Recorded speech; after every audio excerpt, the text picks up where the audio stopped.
Welcome back to the technical atlas. मेरा नाम है अभिषेक और ये है हमारा कंडीशनल फॉर्मेटिंग का वीडियो पार्ट 2, जिसमें हम आज बात करने वाले हैं टॉप बॉटम रूल्स कैसे काम करता है, डाटा पार्स कैसे काम करता है, कलर स्केल्स, आइकॉन सेट्स का क्या यूज होता है। तो चलिए स्टार्ट करते हैं। जैसा कि हमने देखा पहले कि हमने टेम्पलेट बनाई थी हमारे एक्सपेरिमेंट या फिर इम्प्लीमेंट करने के लिए या फंक्शनलिटी समझने के लिए। हम आज फिर से उसी के ऊपर काम करने वाले हैं। तो मैंने सिलेक्ट की हुई है हमारी स्पेसिफिक एक रेंज जिनके ऊपर हमको काम करना है, जो कि आती है 10 से 100 के बीच में। तो टॉप बॉटम रूल्स में हमारे पास कुछ ऑप्शंस अवेलेबल है, जैसे जो आप मेरे कंप्यूटर स्क्रीन पर देख पा रहे हैं। Top 10 items, top 10% items, bottom 10%, above average and below average. तो टॉप 10 आइटम्स मतलब क्या होता है, जो भी हम रेंज हमने सिलेक्ट की है उसके टॉप 10 वैल्यूज ये इसको हाईलाइट करना चाहिए। उसी तरीके से टॉप 10% जो भी हमारी वैल्यूज हैं उसका 10% वैल्यू जो टॉप की है उसको हाईलाइट करना चाहिए। ये कैसे करता है थोड़ा सा आपको कंफ्यूजिंग लग रहा होगा, लेकिन मुझे आपको सिस्टम पे करके बताऊंगा तो आपको ये क्लैरिटी आ जाएगी। अब हम बात करते हैं बॉटम 10 आइटम्स के बारे में। तो ये जो नीचे के 10 आइटम्स होते हैं या 5 आइटम्स होते हैं, आप उसको मॉडिफाई कर सकते हैं और डिस्प्ले करवा सकते हैं, हाईलाइट करा सकते हैं। और यही एप्लीकेबल होता है टॉप 10 आइटम्स में। अगर आपको टॉप 10 आइटम्स नहीं दिखाने हैं, 5 दिखाने हैं, तो आप मॉडिफाई उसे कर सकते हैं। बॉटम 10% क्या होता है कि आखिरी के 10% ये हाईलाइट करता है, वो भी हम सिस्टम पे देखेंगे तो आपको और ज्यादा समझ में आएगा। अबव एवरेज मतलब ये वो सेल्स को हाईलाइट करेगा डिफरेंट कलर में जो एवरेज वैल्यू के ऊपर है। से फॉर एग्जांपल 10 to 100 है अभी, और हम सिलेक्ट करते हैं एवरेज वैल्यू। अगर एवरेज वैल्यू निकलेगी इसकी तो 50 निकलेगी। तो हाईलाइट कौन कौन से सेल्स होने वाला, 70, 80, 90 और 100। ठीक है, ये 5 सेल्स ये हाईलाइट करने वाला है। बिलो एवरेज में क्या होने वाला है, जो एवरेज वैल्यू है उसके उससे जो कम सेल्स, कम एवरेज वैल्यू से जो कम वैल्यूज वाली सेल्स हैं वो हाईलाइट होने वाली है। ठीक है, अभी हम सबसे पहले देखते हैं टॉप 10 आइटम्स को। तो चलिए, हमने नंबर रेंज सबसे पहले सिलेक्ट किया और क्लिक कीजिए टॉप 10 आइटम्स पे। अब आप देख सकते हैं मेरे कंप्यूटर स्क्रीन पर format cells that rank in the top. यहां पे आप 10 सिलेक्ट करेंगे तो 10 सेल्स हाईलाइट होंगी। अगर आप यहां पे 5 सिलेक्ट करेंगे तो ये आपको 5 सेल्स ही हाईलाइट करने वाला है। और आपको जिस तरीके से आप हाईलाइट करना चाहते हैं आप वो आपका सिलेक्शन यहाँ पर दे सकते हैं। यहाँ पे आपके पास कुछ प्री डिफाइंड ऑप्शंस अवेलेबल है, और अगर आप अपना कस्टम बनाना कुछ चाहते हैं तो आप यहाँ से कर सकते हैं। ठीक है, अभी हमने 5 सिलेक्ट किया है कि हम टॉप 5 वैल्यूज जो है वो हाईलाइट करना चाहते हैं। तो आप यहाँ से 5 ओके पे क्लिक कर सकते हैं और आप देख सकते हैं कि जो टॉप 5 वैल्यूज है वो हाईलाइट हो चुकी है डिफरेंट कलर में। ठीक है, अभी हम बात करते हैं नेक्स्ट ऑप्शन के बारे में। लेकिन नेक्स्ट ऑप्शन देखने के पहले हमको हमारा एग्जिस्टिंग जो अभी कंडीशनल फॉर्मेटिंग है वो रूल हमको क्लियर करना होगा। क्लियर करने के लिए हमने जैसे कि पिछले वीडियो में देखा था कि हमको क्लियर रूल्स पे जाना है और यहां से सिलेक्टेड सेल्स को क्लियर करना होगा कंडीशनल फॉर्मेटिंग के लिए। तो ये फॉर्मेटिंग क्लियर करेगा, कंटेंट क्लियर नहीं करेगा। फिर से हमने किया हुआ है और अब हम जाते हैं टॉप बॉटम रूल्स में, जिसमें टॉप 10% हमको निकालना है। तो आप इस पर क्लिक कीजिए। आपको शुरुआत का जो 10% है वो हाईलाइट करना है, या कह सकते हैं कि जो पूरी वैल्यू का 10% है वो हाईलाइट करना है। तो आप इस तरीके से कर सकते हैं। अगर आपको शुरुआत के 20% वैल्यूज हाईलाइट करना है तो आपको उसके लिए यहां पर जाना होगा और यहां से 20 सिलेक्ट करना होगा। तो आप डेफिनेटली यहां से 20 वैल्यूज को आप दिखा सकते हैं। अगर आपको उसी तरीके से 30 करना है तो आप यहां पर क्लिक कीजिए और 30% कर दीजिए। तो ये टॉप 30% को डिस्प्ले करने लगेगा। ठीक है, देखिए इस तरीके से। ठीक है, तो ये था हमारा टॉप 10%। अब हम एग्जिस्टिंग जो हमारी फॉर्मेटिंग है हम उसे सबसे पहले अभी क्लियर कर देते हैं, और ताकि हम आने वाली दूसरी कंडीशनल फॉर्मेटिंग को देख सके। और वो क्लियर करने के लिए क्लियर रूल्स और clear rules for selected cells.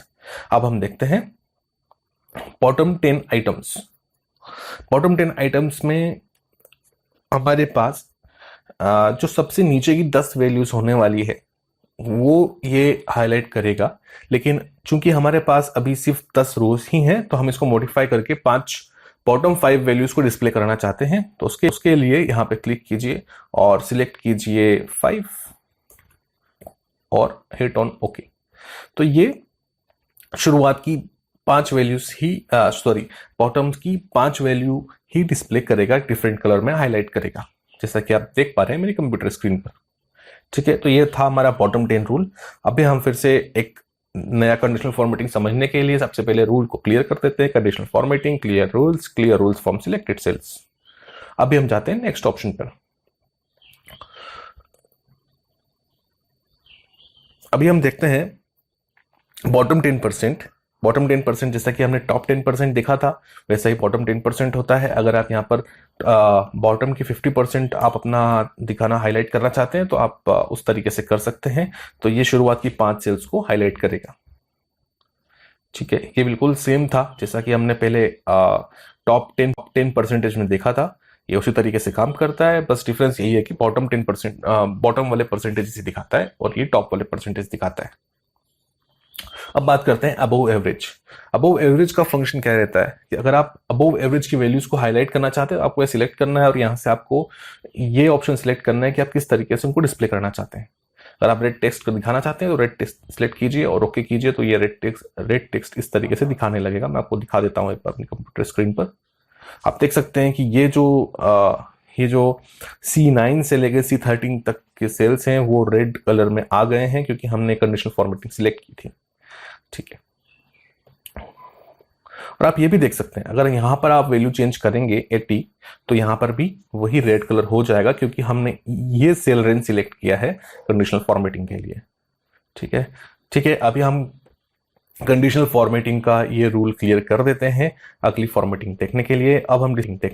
अब हम डिस्कस करते हैं बिलो एवरेज। बिलो एवरेज भी अबव एवरेज की तरह ही काम करता है, तो it doesn't make much difference. अब हम बात करते हैं डेटा बार्स के बारे में। डेटा बार्स में 2 तरह का ऑप्शन होता है, एक होता है ग्रेडियंट फिल और एक होता है सॉलिड फिल। ग्रेडियंट फिल में थोड़ा सा डिस्प्ले का तरीका इसका अलग होता है, जिसमें कलर का थोड़ा शेड चेंज होता है, आगे जाते जाते लाइट होता जाता है। और दूसरा सॉलिड फिल होता है जो कंसिस्टेंट होता है पूरे बार्स के ऊपर। तो हम चलिए देखते हैं दोनों में डिफरेंस क्या है। अभी हमने रेंज सिलेक्ट किया हुआ था, अभी हम सबसे पहले देखते हैं ग्रेडियंट फिल। ग्रेडियंट फिल में आप देख सकते हैं कि यहाँ पर जो नंबर्स हमने डाले हैं, जो इनपुट किए हैं, उनके हिसाब से यहाँ पर ये वैल्यू दिखा रहा है। जैसे 10 के लिए इतना है और 80 के लिए ये इतना है। बेसिकली यहाँ से यहाँ तक ये वैल्यू 100% समझता है और 100% का जो परसेंट यहाँ लिखा हुआ है वो निकालकर उतना फिल कर देता है। जैसे कि ये 10% फिल कर देता है। जैसे कि ये 10% था तो 10% इसने वो एरिया फिल कर दिया है उस कलर में। ये 80% था तो ये 80% का एरिया इसने यहाँ पर कवर किया है, 20% ब्लैंक छोड़ा है। उसी तरीके से 30, 40 एंड 100 तक है। ठीक है, तो ये था हमारा ग्रेडियंट फिल ऑप्शन। अभी हम इसको वापस से क्लियर करते हैं सॉलिड फिल समझने के लिए। अभी मैं जाता हूं डाटा बार्स और सॉलिड फिल पे क्लिक करता हूं। अब आप देख सकते हैं कि यहाँ भी इसने उसी तरीके से डिस्प्ले किया है। जस्ट डिफरेंस वही है कि ग्रेडियंट फिल था, अभी सॉलिड फिल है। मैं इसको अगर वैल्यू को 20 करता हूं तो ये अकॉर्डिंगली ऑटोमेटिकली एडजस्ट हो जाएगा, जैसा कि आप देख सकते हैं मेरी कंप्यूटर स्क्रीन पर। ठीक है, तो बहुत इजी था। मुझे नहीं लगता कि इसमें कुछ डाउट होना चाहिए, लेकिन फिर भी अगर आपको कुछ डाउट है तो आप हमेशा मेरे कमेंट बॉक्स में कमेंट करके मुझे बता सकते हैं। मैं उसको अपनी अपकमिंग वीडियो में डेफिनेटली क्लियर करने की कोशिश करूंगा। चलिए आज अब समझते हैं अगला रूल। तो एग्जिस्टिंग रूल क्लियर करते हैं और अभी जाते हैं कलर स्केल्स पर। तो कलर स्केल्स क्या होती हैं? कलर स्केल्स में बेसिकली एक डिफरेंट तरह का स्केल होता है जिसमें अलग अलग कलर्स के थ्रू हम डाटा का रिप्रेजेंटेशन कर सकते हैं। और वो रिप्रेजेंटेशन से फॉर एग्जांपल मैं एग्जांपल लेता हूँ एक मैकेनिकल कंपनी का, कि जहाँ पे हमको टेम्परेचर के लिए एक शीट बनाना है कि असेंडिंग ऑर्डर में कि हमारा टेम्परेचर अगर इंक्रीज होता है तो उसको डिस्प्ले हम कैसे कर सकते हैं। तो उसके लिए ये वाला ऑप्शन मुझे थोड़ा सुटेबल लगा है। उसी तरीके से आप अपनी रिक्वायरमेंट के हिसाब से वहां से आप चूज कर सकते हैं कलर स्केल। आप जैसे मेरी कंप्यूटर स्क्रीन पर देख पा रहे हैं कि 10 से 20 और जैसे जैसे नंबर्स बढ़ते जा रहे हैं वो रेडिश होता जा रहा है, बढ़ता जा रहा है। तो हम ये बोल सकते हैं कि टेम्परेचर इंक्रीज हो रहा है। ये जस्ट एन एग्जांपल था समझाने के लिए आपको, ताकि कि ये स्पेसिफिक कलर स्केल्स कैसे काम करता है। तो कलर स्केल्स में हमारे पास ये ऑप्शंस अवेलेबल हैं, आप कोई सा भी इसमें से सिलेक्ट कर सकते हैं और अपने लिए यूज में ले सकते हैं। चलिए आप समझते हैं आइकॉन सेट। लेकिन आइकॉन से पहले एग्जिस्टिंग रूल को हमें क्लियर करना होगा। वो क्लियर करने के लिए फिर से वो रेंज सिलेक्ट कीजिए और कंडीशनल फॉर्मेटिंग पर जाकर क्लियर रूल्स और clear rules from selected cells, फिर से कंडीशनल फॉर्मेटिंग और आइकॉन सेट्स।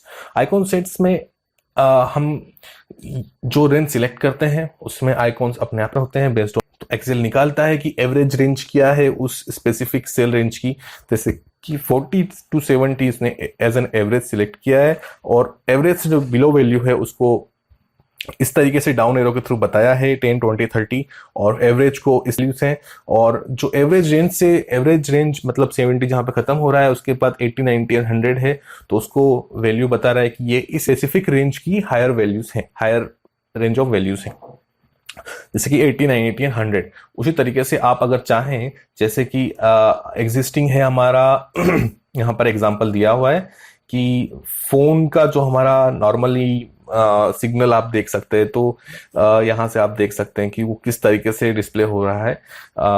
फोन के जो हमारे बार्स होते थे कि सिग्नल का ऑप्शन होता है सभी के फोन में, तो आप शायद अच्छे से रिलेट कर पा रहे होंगे कि अगर 10% सिग्नल होगा तो कैसी वैल्यू होगी, 20% होगा तो कैसी वैल्यू होगी, 100% होगा तो कैसी वैल्यू होगी। तो इस तरीके से भी आप डाटा को रिप्रेजेंट कर सकते हैं। या फिर एक ऑप्शन आपके पास ये भी है कि अगर वैल्यूज अगर आपको बहुत कम रेंज वाली वैल्यूज हैं तो उनको रेड में ऑप्शन रहता है, और जो एवरेज रेंज की वैल्यूज है उनको येलो में दिखा सकते हो, और जो हाई रेंज की वैल्यूज हैं उनको आप ग्रीन में दिखा सकते हो। तो ये था हमारा एग्जिस्टिंग आइकॉन सेट्स जिसका यूज हम कर सकते हैं। और यहाँ से आप हमने डिस्कस किया ही था पहले वाले वीडियो में, और मैं एक बार फिर से बता देता हूँ कि मैनेज रूल्स में जाकर आप अपना एग्जिस्टिंग रूल को यहाँ से एडिट कर सकते हो अगर आप एडिट करना चाहते हैं तो ये होता है हमारा कंडीशनल फॉर्मेटिंग का पार्ट 2 वीडियो। अगर आपको अभी भी कुछ डाउट है, अगर आपको अभी भी कुछ लगता है कि फिर से मुझे कुछ रिपीट करना चाहिए, तो मैं अगर हुआ तो अपने आने वाली वीडियो में कवर करने की कोशिश करूंगा, आपके डाउट्स क्लियर करने की कोशिश करूंगा, या फिर एक नया वीडियो बनाऊंगा एक डाउट को लेके कि आपके जो डाउट्स थे उनको क्लियर करने की कोशिश करूं। तो आज के लिए बस इतना ही, मिलते हैं अगले वीडियो में। Thank you so much. If you liked my video, please do like, share and subscribe. Thanks for watching. See you in next video.